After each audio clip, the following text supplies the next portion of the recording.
This week's set of 6 has a special guest. I am still going to ask 6 questions, but we're going to get 2 sets of answers, twice the bang for your buck. Al, if you start talking too much, this is what you will hear. Now, first question.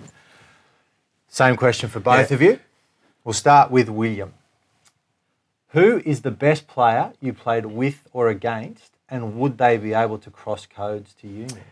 Andrew Johns, and I think he would be. I think he was close to going there, and I just think he had the skill, he had the skill set, he could tackle. I think he'd be a great number 10 or a number 9. He had all the skills just to play any sort of sport, especially with the oval ball. But I reckon he could have played Union easily. See, didn't need the clapper. Yeah, probably George Smith, and mate, he was just a freak. Like, he's still playing, and we started at the same time. But I reckon he's no hope in league because he just hates training. He hates the hard work. So he'd do one pre-season league club and just go, nah, I'm out, I'm gone. Mate, there's been a lot of league players that have gone over to both. They're mainly outside backs. Yeah. No forwards. Hey. Sorry. No one asked you that question. 6 questions. They're my questions. I will go to you, Alistair. Why is rugby union better than rugby league? Because it's just an awesome game, you know. It's I reckon it's like a game of chess versus a game of drafts. Like because if you get to hold on the ball, you can hold on to the whole half if you want. So it brings the whole tactical element into it.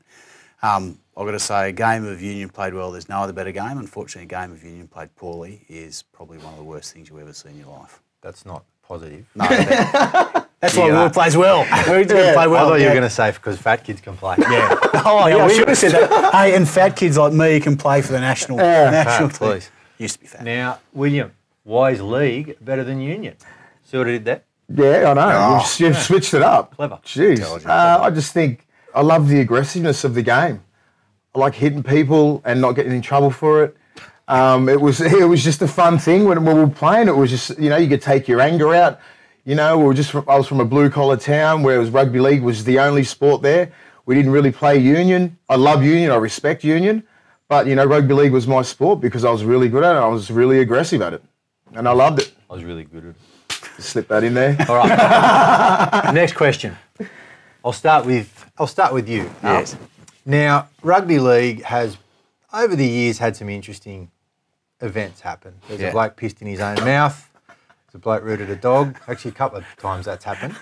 Now, the worst thing that's happened in union, really, that I can see is a bloke had a little wee on a bar dressed as a cow suit the other day. Is rugby league much worse than rugby union in terms of player behaviour, or are union players better at hiding it? That's a good question. It's probably a bit of both. That's a good question. And, look, I think rugby league isn't helped by it's got probably 3 times the amount of players, so you've got 3 times the amount of people to get in trouble. But it's, I don't know. It's certainly, we haven't had anything as good as Todd Carney happen. But it's, I reckon it's a bit of both. I reckon the boys know when to be able to be quiet. I'll make it quiet now. William. Yes, mate. I would like to know what you think. Union players better at hiding atrocities? I got a great opportunity to play for the Barbars in 2011, and I think you've played in the Barbars, and some of the stuff I've seen there made rugby league players look like schoolboys. That's a fair point. So I looked at that and I went, where the hell has this game been my whole life? And I was actually jealous. And I was thinking, why didn't I play union? I should have went to union. This is ridiculous. I should have taken that scholarship up when I was younger because these blokes were having so much fun. So, they're good at hiding it. Was not an academic scholarship. Question number 4. William, we'll start with you. Now, there's a lot of talk about the hybrid game and if they eventually, in a hypothetical world, if they eventually worked out something that wasn't a debacle, who would win out of the Kangaroos and the All Blacks? Oh, it'd be so hard. I mean, we can't ruck, we can't maul, we can't scrummage, we can't do anything like that. And I think the union players, they can run the ball. They're as good as us with the ball. So I don't think we'd win.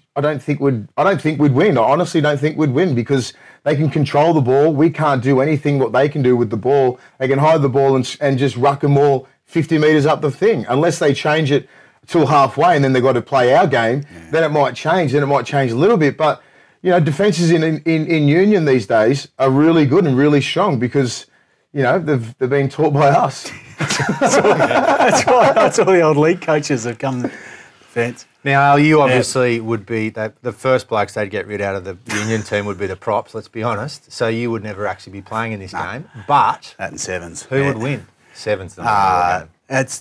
Look, I reckon if you'd asked me this question 10 years ago, I would have said probably league. We used to do pre-season training with the Bulldogs, and we used to do drills, and we'd do like an attacking drill and defensive drill. We'd get absolutely smashed in the defensive drill. We didn't have any idea. The attacking drill would be sweet, but the boys just weren't fit enough. So now, literally, the players in Union are fitter, and all the defensive coaches are the ex-league guys. So the defensive systems are pretty much the same as league. So, I've got to say, I think it's the rucky and mauling efforts that would kill the league boys. And the line-outs too will just stand there. All right. Now, you've both toured a lot.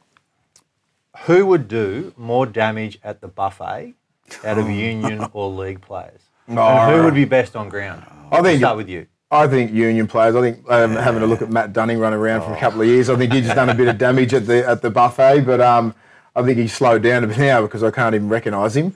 But I think league players really eat consistently. They don't stop. Like some of these skinny little halfbacks, they eat more than me. They're non-stop at the bar. They're non-stop at the buffet. They eat breakfast, lunch and dinner. With you? Mark O'Mealy was pretty good. Sorry, Ogre. So we called him the bubble. Al, you've done some damage to the buffets in your time. Mate, I reckon Union players for sure. When I first started Union, I was told all weight's good weight. So, mate, just eat as much as you can because all weight's good weight. And then, mate, the best, seeing Matt Dunning with a massive bowl of ice cream. I knew it. Then he'd get some slices of watermelon, stick it on top and just eat behind his watermelon. Go, no, fruit salad, fruit salad. Best ever. Props are smart.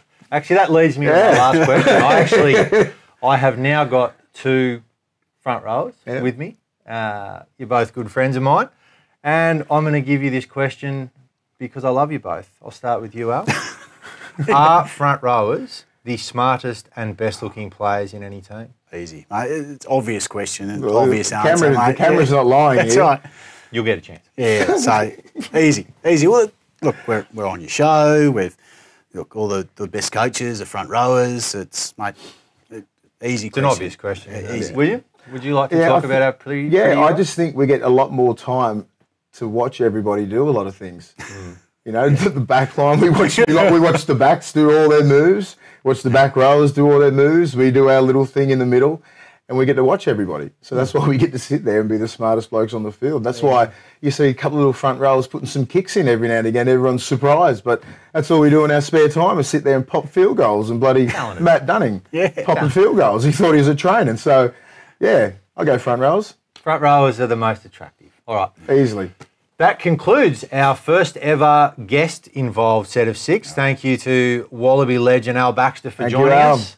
And if you have any questions, please send them in and I will maybe read them out if they're not terrible.